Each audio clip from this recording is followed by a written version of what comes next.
नमस्कार दोस्तों, एक बार फिर से स्वागत है आप सभी का अतुल्य आरएस के इस डिजिटल प्लेटफॉर्म पर। हम पढ़ रहे हैं स्कूल व्याख्याता भर्ती परीक्षा यानी कि फर्स्ट ग्रेड जो आपका टीचर्स का एग्ज़ाम है उसका पेपर फर्स्ट अपने पढ़ रहे हैं।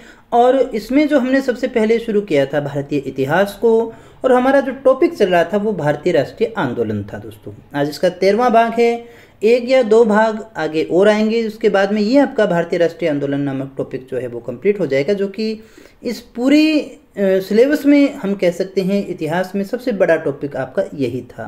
और जल्दी ही इसे अपने पूरा कर लेंगे और फिर अपने अगले टॉपिक की तरफ बढ़ते हैं दोस्तों। तो दोस्तों यहाँ ये जो हमारा सिलेबस है इसके अंदर अपने ये दो टॉपिक अपने 3 टॉपिक कर चुके थे, और यहाँ पर थे अपने राइज ऑफ नेशनलिस्ट मूवमेंट, इसको पढ़ रहे थे। बड़े अच्छे से हमारा सिलेबस चल रहा है और मुझे उम्मीद है सारी चीज़ें आपको अच्छे से समझ में आ रही होंगी। सच में समझ में आ रहा है, कुछ सीख रहे हैं तो प्लीज़ कमेंट करके ज़रूर बताइएगा। आपके कमेंट मेरे लिए ऑक्सीजन का काम करते हैं, एक एनर्जी का काम करते हैं दोस्तों। उन्हीं से प्रेरणा मिलती है कि अगला वीडियो अपने और बेटर ढंग से और अच्छे कंटेंट के साथ लेकर के आएँ, और इसी तरह से अपने इस सिलेबस को पूरा करने वाले हैं। जो विद्यार्थी नए आए हैं, आज ही चैनल से जुड़े हैं, तो मैं उन्हें कहना चाहूँगा कि चैनल को सब्सक्राइब कर लेना, क्योंकि इस तरह के क्वालिटी एजुकेशन वीडियो आपको यहाँ इसी चैनल पर मिलते हैं और पूरा सिलेबस आपको केवल यहाँ इसी चैनल पर करवाया जाता है। दोस्तों वीडियो को लाइक कर देना, दोस्तों के साथ में शेयर कर देना, रोज़ाना कहता हूँ, लेकिन करते कितना है ये सब आपके ऊपर डिपेंड करता है। मैं तो आपसे इतना ही चाहता हूँ कि ये जो हमने मुहिम शुरू की है वो ज़्यादा से ज़्यादा बच्चों तक पहुँच पाए और इतने अच्छे कंटेंट का वो लाभ उठा सकें। तो चलिएगा शुरू करें आज की क्लास को। आज की क्लास में भारतीय राष्ट्रीय आंदोलन के विषय में ही बात करने वाले हैं। तो आइएगा, सबसे पहले हम बात करते हैं व्यक्तिगत सत्याग्रह के विषय में। तो दोस्तों व्यक्तिगत सत्याग्रह जो शुरू होता है 17 अक्टूबर 1940 को, इसे हम दिल्ली चलो आंदोलन भी कहते हैं। बड़े अच्छे अच्छे क्वेश्चन यहाँ से बनते हैं। पहला क्वेश्चन तो यही बनता है कि व्यक्तिगत सत्याग्रह जो है वो कब शुरू किया गया, तो 17 अक्टूबर 1940 को शुरू किया गया। और अगर आपसे पूछा जाए भी दिल्ली चलो आंदोलन किसका नाम है या इसका अन्य नाम क्या है, तो व्यक्तिगत सत्याग्रह को ही हम दिल्ली चलो आंदोलन के नाम से जानते हैं।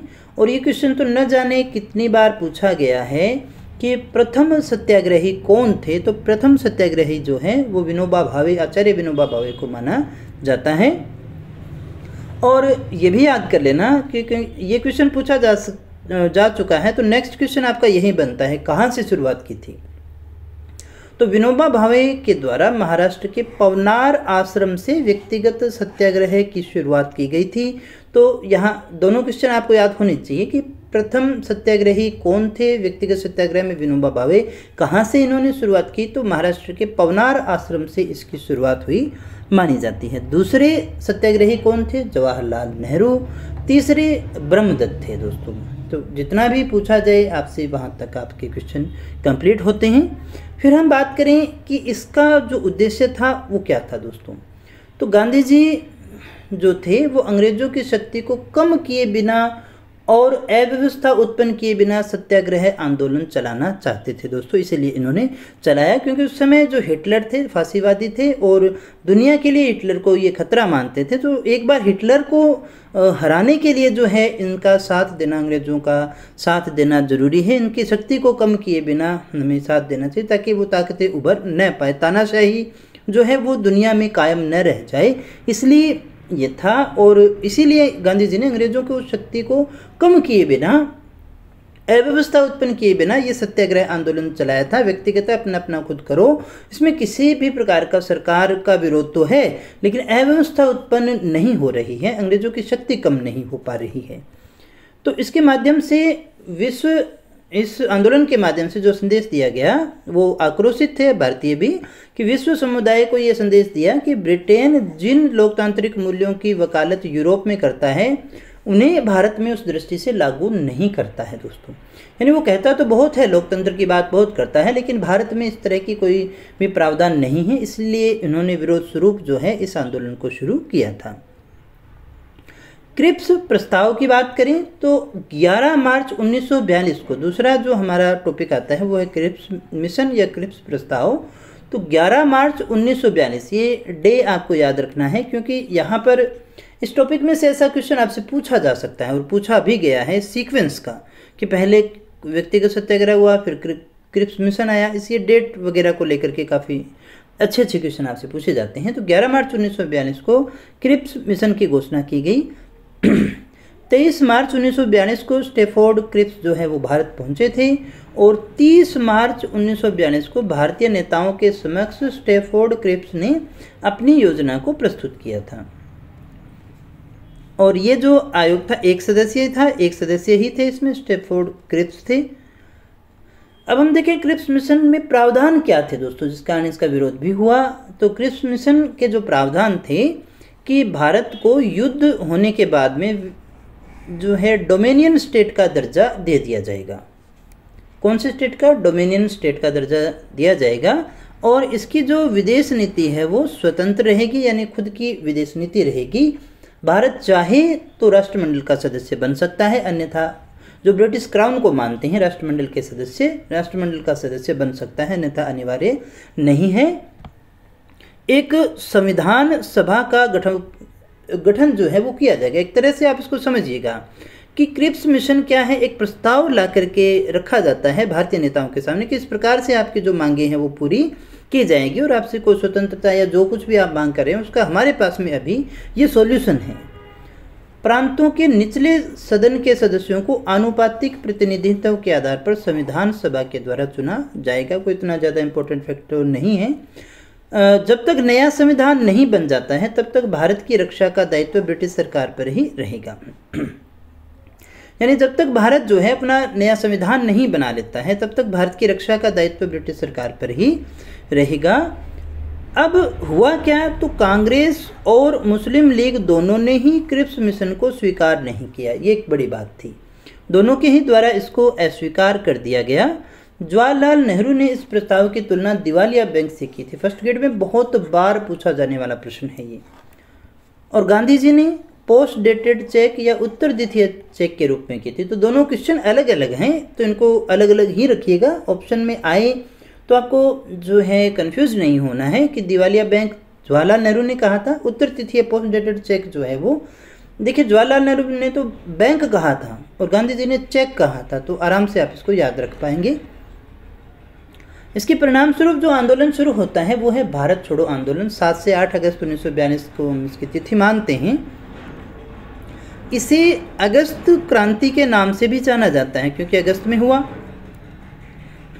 अब यहाँ ये बहुत बार क्वेश्चन आता है, इस टॉपिक में से जो क्वेश्चन आता है वो ज़्यादातर आपसे यही पूछा गया है, निम्न कथनों में से सत्य या असत्य की बात करें। 4 कथन दे देता है वो, ये इसका नेतृत्व जो है किसने किया। तो यहाँ से बड़े अच्छे अच्छे प्रश्न बनते हैं, केवल 1 सही है, 2 सही है, 1 2 3 सही है। तो इस तरह के क्वेश्चन आने की संभावना बहुत ज़्यादा है, तो इसके सारे फैक्ट आपको अच्छे से याद करने हैं। तो एक नेतृत्व विहीन आंदोलन था जिसका किसी ने नेतृत्व नहीं किया, स्वतःस्फूर्त था ये। अब हम देखें कारण क्या थे इसके। तो सबसे पहला जो था कि संघर्ष विराम की नीति के तहत सविनय अवज्ञा आंदोलन को किए हुए काफ़ी संघर्ष विराम संघर्ष, ये जो नीति है ये चल रही थी। और यानी पहले संघर्ष करेंगे, फिर कुछ विराम, फिर संघर्ष, इस तरह से चलता रहेगा। तो सविनय अवज्ञा आंदोलन किए हुए काफ़ी समय बीत चुका था और कोई बड़ा आंदोलन नहीं हो पाया था। तो इसलिए अब एक बड़े जन आंदोलन की आवश्यकता भी थी, इसलिए आंदोलन तो शुरू होना ही था और भारत छोड़ो आंदोलन जो है वो शुरू होता है। दूसरा ये कि क्रिप्स मिशन भी फेल हो गया था, न कांग्रेस ने माना न मुस्लिम लीग ने माना उसको। तीसरी बात, जापानी आक्रमण का भी खतरा था, यानी अगर ये अंग्रेज भारत में रहेंगे तो जापान भारत पर आक्रमण कर सकता है, ये खतरा मौजूद था। दूसरा कि सेकेंड वर्ल्ड वॉर के कारण यहाँ महंगाई भी काफ़ी बढ़ गई थी और बहुत ज़्यादा अव्यवस्था भी यहाँ पर फैली हुई थी, तो इस कारण भी था। व्यक्तिगत सत्याग्रह आंदोलन के कारण राजनीतिक चेतना का विकास वापस शुरू हो गया था, तो भी ये शुरू होना था। अगस्त प्रस्ताव और क्रिप्स मिशन ने भारतीयों को निराश किया, दोनों ही क्या हो गए थे, फेल हो गए थे। दक्षिणी पूर्वी एशिया में जापान जो है वो लगातार बढ़त बना रहा था और इससे भारत में ब्रिटिश साम्राज्य को खतरा उत्पन्न हो रहा था। यानी अगर वो वहाँ पर आक्रमण करेगा तो हो सकता है भारत पर आक्रमण हो जाए दोस्तों। अब एक प्रस्ताव पारित होता है, वर्धा प्रस्ताव, जहाँ से इस आंदोलन की शुरुआत होती है। एक एक चीज़ को डिटेल में समझने वाले हम। 14 जुलाई 1942 की तिथि को आपको याद रखना है। क्योंकि 14 जुलाई 1942 को वर्धा के अंदर कांग्रेस कार्य समिति की बैठक हुई और इसमें भारत छोड़ो प्रस्ताव को प्रस्तुत किया गया। क्या कहा हमने? वर्धा के अंदर जो कांग्रेस कार्य समिति की बैठक होती है उसी के अंदर भारत छोड़ो प्रस्ताव को प्रस्तुत किया जाता है। गांधी जी ने कहा था इसी के दौरान कि कांग्रेस अगर मेरा साथ नहीं देती है तो मैं भारत की बालू से ही यानी मिट्टी से ही कांग्रेस से भी बड़ा आंदोलन खड़ा कर दूंगा दोस्तों। यानी ये बड़े जोश में थे उस समय। और इसी दौरान 1 अगस्त 1942 को इलाहाबाद से भारत छोड़ो आंदोलन चलाने की घोषणा की गई। कब से है दोस्तों? 1 अगस्त 1942 को इलाहाबाद से होती है। यहाँ स्थान को याद रखिएगा, इलाहाबाद से भारत छोड़ो आंदोलन को चलाने की घोषणा की जाती है। सबसे इम्पोर्टेंट दिन है 7 से 8 अगस्त का 1942 को। स्थान है बम्बई का ग्वालियर टैंक मैदान, जहाँ पर मौलाना अब्दुल कलाम आज़ाद की अध्यक्षता में कांग्रेस की एक बैठक होती है और इस बैठक में भारत छोड़ो प्रस्ताव 8 अगस्त 1942 को जवाहरलाल नेहरू के द्वारा प्रस्तुत किया जाता है। 8 अगस्त 1942 को। और 8 अगस्त 1942 से ही हम मानते हैं कि ये आंदोलन जो है वो प्रारंभ हो जाता है। इसलिए आपने तारीख अगर हम बात करें भारत छोड़ो आंदोलन की एग्जैक्ट डेट अपने 8 अगस्त 1942 को ज़्यादातर लिखते हैं दोस्तों। और 8 अगस्त 1942 को ही एक भाषण देते हुए गांधी जी ने एक नारा दिया था, करो या मरो, पूर्ण स्वाधीनता से संबंधित हमें कुछ के अलावा हमें कुछ भी और मंजूर नहीं है दोस्तों। 9 अगस्त 1942 को यानी एक दिन बाद में ही वायसराय थे लिन लिथगो ये ऑपरेशन जीरो चलाते हैं, यानी आंदोलन को जीरो कर दो। और इसके तहत ही देखिएगा, वैसे भी जब भी कोई आंदोलन बड़ा शुरू होने होता है तो उससे पहले उसके सभी नेताओं को गिरफ्तार कर लिया जाता है। तो कांग्रेस के सभी नेताओं को जो है गांधी जी के साथ ही गिरफ्तार कर लिया जाता है। गांधी जी को कहाँ रखा गया, ये क्वेश्चन भी बहुत बार पूछा जाता है। तो पूना का आगा खां पैलेस है जहाँ पर महात्मा गांधी को रखा गया और बाकी जो नेता थे उन्हें अहमदनगर के किले में रखा गया था। अब ये तो सारे गिरफ्तार हो गए, लेकिन आंदोलन बंद नहीं हुआ। हमने कहा ना, कोई नेता था इन आंदोलन में, नेता तो पकड़ लिए गए थे, फिर भी आंदोलन तो चलता ही रहा था ना। इसलिए हम कहते हैं ना कि स्वतः स्फूर्त ये था, किसी का नेतृत्व नहीं मानते अपने। इसमें कांग्रेस के दूसरी पंक्ति के जो नेता हैं, जिसमें जयप्रकाश नारायण, राम मनोहर लोहिया, अच्युत पटवर्धन, मीन मसानी, अशोक मेहता, उषा मेहता, अरुणा असफ अली, इन सभी के द्वारा ये आंदोलन चलाया गया था। दूसरी पंक्ति के नेता थे। और ये क्वेश्चन भी बहुत बार आता है कि उषा मेहता जो है इस समय भूमिगत रेडियो स्टेशन स्थापित किए गए। ये मैं बता रहा हूँ ना, वापस पिछली स्लाइड की तरफ आप याद करोगे तो मैंने आपको कहा था कि कुछ घटनाएं इसकी विशेष है। तो ये 4 ऑप्शन वाले में ये भी बनता है कि इस समय भूमिगत रेडियो की स्थापना हुई थी दोस्तों, समानांतर सरकारें भी बनी थी। तो बड़ा अच्छा मैं ये मानता हूँ कि यहाँ से एक क्वेश्चन किसी भी पेपर के अंदर पूछा जाता है। तो उषा मेहता ने भूमिगत रेडियो स्टेशन की शुरुआत की, जहाँ पर राम मनोहर लोहिया जो है प्रतिदिन भाषण दिया करते थे। और आंदोलन कई स्थानों पर हिंसक भी हुआ और गांधी जी पर अंग्रेजों ने हिंसा का आरोप लगाया, लेकिन उन्होंने वापस नहीं लिया, क्योंकि अपने आप तो चल ही रहा था ना। गांधी जी ने इसके विरोध में 21 दिन में भूख हड़ताल की थी। 21 दिन की भूख हड़ताल गांधी जी के द्वारा की गई। कई स्थानों पर समानांतर सरकारों की स्थापना की गई। बहुत ही इम्पोर्टेंट क्वेश्चन है, कहाँ कहाँ पर हुई? तो सबसे पहले बलिया यूपी की बात करें, ये प्रथम समानांतर सरकार थी जहाँ पर अपनी सरकार बना दी गई दोस्तों। ये मानिएगा चित्तू पांडे के द्वारा ये की गई थी। और सतारा में नानाजी पटेल और वाई चौहान ने यहाँ पर समानांतर सरकार की स्थापना की। और यहाँ जो सरकार की स्थापना हुई सबसे लंबे समय तक चलने वाली सरकार थी दोस्तों। तामलुक बंगाल की बात करें तो सतीश सावंत, मातंगिनी हजारा, इसे जातीय सरकार भी कहते थे। यहाँ पर विद्युत वाहिनी सेना का भी गठन किया गया था। 1945 तक आते आते भारत छोड़ो आंदोलन जो है क्या हो गया, समाप्त हो गया दोस्तों।